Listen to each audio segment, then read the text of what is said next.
Maximum Threshold, reporting live from Anaheim, California at the House of Blues. Right now joining me is the guitar player, bass player from Stolen Babies, right? Me. Hey, how's it going, man? Look, you know what?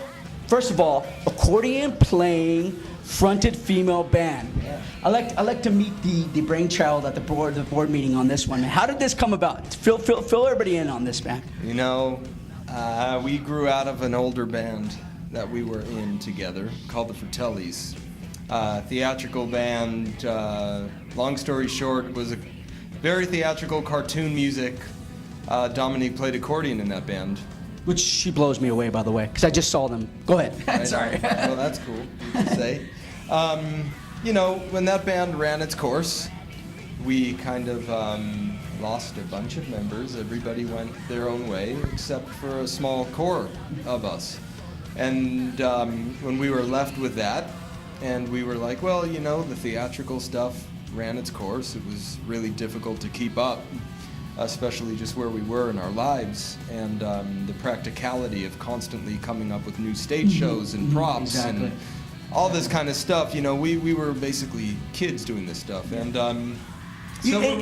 sorry, and you don't want to be the same, you know, mediocre type of, you know, cliche kind of rock and roll band. You wanted to mix it up, correct? We didn't want to do shit. We did what we did. So much for that question. Yeah, exactly. I mean, there was never anything with want with us or try. It was always just do it. And it's like, that's a very Yoda thing to say. But I mean, really, we did what came naturally. You know, I took this pen and I wrote my name on the wall, and the way it looks, that's the way it looks. I'm not going to make it look a certain way, just like our music and how we approach the band and being in a band. I mean, we put our heads together, we put our resources together with the Fratellis. That was that band, and it, you know, it came out of, it was kind of like necessity is the mother of invention kind of thing. Wow. I mean, Dominique heard the stuff I was writing, and she said, you know, a lot of the music you're writing works really well as just being instrumental music. What if we had a stage show to this? What if, you know, there was a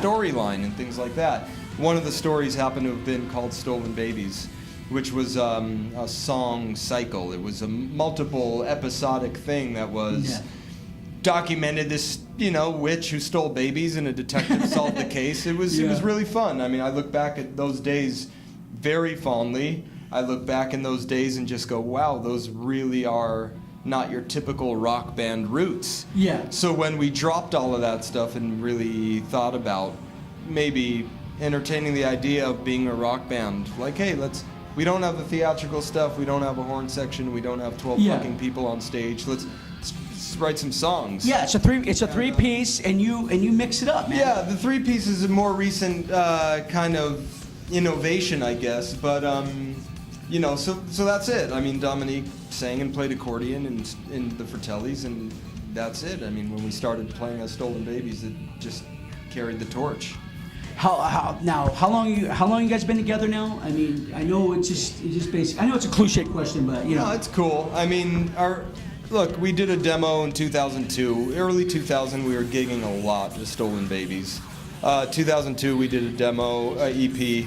Our first album, There Be Squabbles Ahead, was 2006, and you know, that was really it for us. When the first album was kind of like, this is starting to make sense to us. Mm-hmm. We felt like we were getting into a groove. Yeah, it was like, you were like, holy shit, we can do something with this project. Pretty much. And my question is, I know, like with guitars and bass and drums, how hard is it? I mean, is it the same, or when you have an accordion female lead singer in the band, is it hard, man, to incorporate the accordion, or is it just basically when you're just like laying down tracks with the guitar and drums? It's an instrument, it's a color, just like guitar or bass or synth or anything that we have going on. I mean, it's what Dominique plays, so naturally, if we have a song where it calls for it and it looks like that color is welcome into the song, then she's going to write a part. I mean, she's not going to write an accordion part just for the sake of an accordion. Exactly. You know what I mean?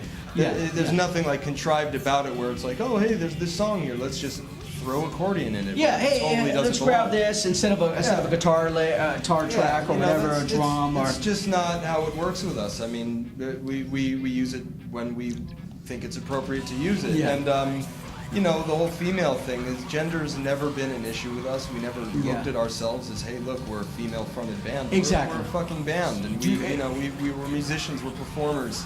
And that's it. It stops there. We don't exploit the fact we have a female in the band. Exactly. We're friends. We make music together. Do you think they do that in the it. rock and roll scene? They exploit the females. Come on, are you kidding me? Yeah, I know. It's a Come on, man. I wanna fucking hear. joke. I know it is. And when it just can't it's just like a race or creed or color or whatever. They can't just say, okay, that person's black, white, whatever, man. That's a female.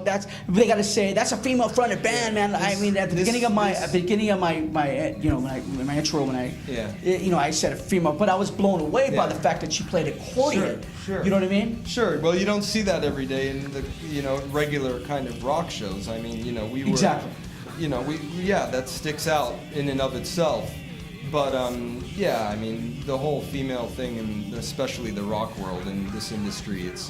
Do you think females are shunned upon in the rock scene now? That I don't think they're shunned. I think the way females approach being on a scene or a circuit, and the way they let themselves due to starvation and hunger of fucking fame and hey, look at me, brother. I have fucking tits. Yeah. I'm gonna strip. You think they have to exploit? They have to show my tits to, you know what I mean? Look, she didn't know what. When I saw her on stage, it was nothing about sex appeal, to be honest. No disrespect to her. She's gorgeous. She sings. She's rad on the accordion, but you know what I mean? Well, and that's what I love about it. Look, she didn't have to show her tits. That's what I'm saying. sexuality is all relative. If someone needs to use sexuality to sell their product, you're in the wrong fucking field. I Just agree. get the fuck off the stage. You're not a musician. You're not an artist. You're a fucking pandering fucking asshole. And that's the way I look at it. Bro. That's the way I look at it. That's the way we look at it. I've been the way I've been for years. My opinion is never going to change. Yeah. And like you were saying, it's not just women. It's any cheap fucking gimmick. And Yeah, exactly. people will look I'm so for tired angles. of it. People will look for angles and ways to exploit things, and that's it. But you know what? We're lone wolves, man. We Exactly. Don't fucking You guys care. are unique, and I love the we fact don't that care. you guys do that. Yeah, I love the fact. I mean, no disrespect to Pop People, which you guys are on tour with right now. No disrespect to Stone Sour, which they're phenomenal bands. It's just you guys, when you guys come out, you guys got the accordion, you guys got the stage present. I mean, and I dig that. And I dig that. Well, thanks. I mean, one thing about this tour is that we were invited to be on it. It is, because it's still going on, it is an amazing opportunity for us. A band at our level and a band who is basically suspended, just like in flux with any kind of scene or really genre or any kind of, just safe haven for the band. We don't have that. So for us to be invited to be on a tour where we've basically been playing in front of 2,000 to 3,000 people a night, we're not going to say no to that. And, so that's the thing. It's like, there are tours that are way, way, way compatible where it's a no-brainer, where we go, fuck yeah, man. We're totally into that. We know that a built-in audience is there. Sometimes it's an uphill battle. Sometimes we know It's we're rock and roll, playing dude. for It's rock and people roll. who, just aren't as open-minded to new sounds, but that's okay too. Musical tastes are musical tastes. Exactly, man. Just like we each anything have our else. own, and Hey, I try. it's just like 31 flavors, You don't walk into that place and it's called one flavor. I don't want to get the same freaking fucking flavor chocolate. I want to try that. I want to try that. And try that. And that's there you go. Hey man, your resume goes back deep, man. I noticed you played with Bill Moseley. People that don't know who Bill Moseley is, he's Devil's Reject, 1000 Corpse. You played with him. How was that experience, man? Great. Bill is a good friend. Started out with the band played. Sorry, I'm just going to turn this off. No worries, no worries. We started out, how I met Bill was, we did a show at a Fangoria convention back in LA. Bill was there as one of the celebrity, artists that they had who was signing at a table. And this was right when I think it was Devil's Rejects came out. And he was pretty hot shit because of the hype of that film. Exactly, yeah. I It's kind horror of just classic. like timidly walked over to him because I've been a huge fan of his for years. I mean, I'm a horror fan, yeah. Chop Top and Yeah. Texas Chainsaw Massacre 2. He's my favorite character in that movie. But anyway, I went up to him and I just gave him the CD. I said, I know you get this shit all the time. I'm a fan. Here's my band. See you later. Bye. And he was really sweet. He said, oh, hold on. What wait most a minute." musicians do. Here's my CD, check it out. Well, the cool thing is he appreciated the sentiment, so he, in return, gave me a Cornbug CD, which was his musical project with Buckethead. Anyway, wow, fast forward. I didn't know that. Yeah. Yeah. So fast forward a little while after that, and he wrote to me back in the MySpace days, and he said, "Hey, listen, I remember MySpace." He said, "Hey, do you want to write songs with me? Let's do something. It'll be fun." And I said, "Well, yeah. What do you have in mind?" And he goes, "Well, I like Stolen Babies." And I said, "Look, I can give you what I can give you. Let's work together. I can't write Stolen Babies material because that would exactly. conflict Yeah, of of course. interest. But we got together and he gave me some lyrics and I looked at one of the songs, which was a Stupid Life of a Mom Eater, and I was like, this has metal anthem written all over it. And I wrote that Or song. a good name of a horror movie. Yeah, exactly. And he came over and he just sat back. I said, oh, check this out. And I hit play and he looked at me and he said, fuck, I didn't expect that. That's so badass. So dude. we had a lot of fun. We're talking about doing new stuff when we both can just find the time and sit down with each other. So that's how that came about. That band is called Spider Mountain, and that's totally fun. It's a whole different dynamic. Yeah, than that's anything what I else dig do. about you cats, man. Yeah. You guys, it's basically you step out of the box, man. You're not in the box where it's the same, humdrum kind of thing, man. We've never been. Yeah, And, that's. I mean, I can't even think of a time when there was something that I was involved in that was at all. As Richie Cunningham would say in Happy Days, humdrum. Humdrum, exactly. And Yeah. It's just not the way I operate. I just don't function that way. It does nothing for me. I don't get anything. If I can't take risks, if I can't really jump into something that kind of stimulates me artistically, I'm not interested. Yeah. Stolen Babies is my, it's the best thing in the world. Exactly. for us. Well, like I said, your resume goes back. I mean, you got. Correct me if I'm wrong. Classical music. Yeah. You wrote a piece, right? Yeah. Tick or is it Thick? Tick. Excuse me. Yeah, Tick. Okay, there you go. And you had it played at the Disney Hall concert. Walt Disney Concert Hall, yeah. Dude, again, man, that blows me away. I honestly, I haven't gotten into classical. I mean, obviously Beethoven, but for you to write a piece and have a violinist, what's a violinist? Hilary Hahn. Yeah, see, that's badass. Well, there's a huge evolution of Beethoven to today's classical music. I mean, you're talking about 18th century music.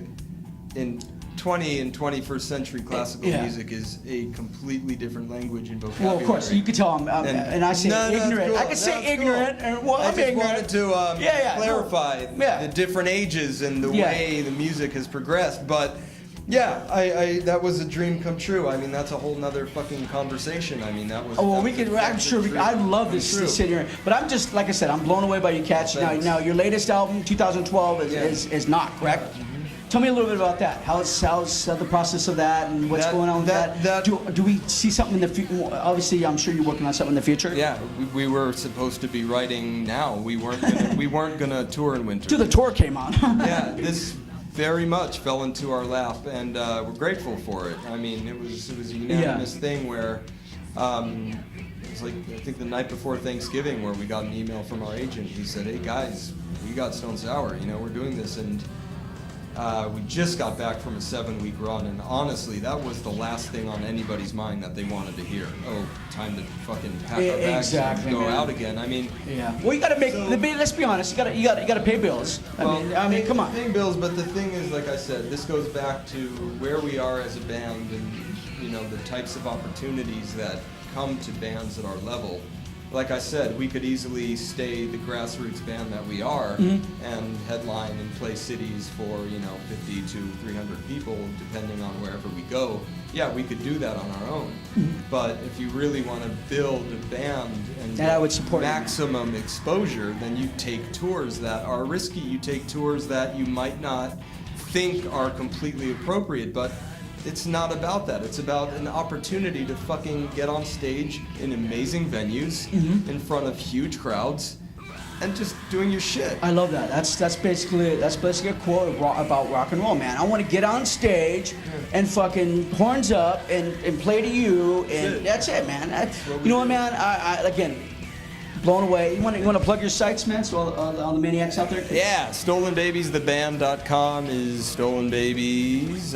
We got Twitter, Instagram, Facebook, all that shit from the homepage of that, and RonnieSharone.com. That's me. Awesome, so there it is. Thank you, man. Again, a pleasure seeing you guys. You know what, man? Make sure you support and occupy these guys, man. The Stolen Babies. Check them out. Go to a venue. Buy their CD. 2012. Not correct? Yeah. Hey, thanks a lot, man. This is Radchad reporting from Maximum Threshold, man. Horns up, bitches.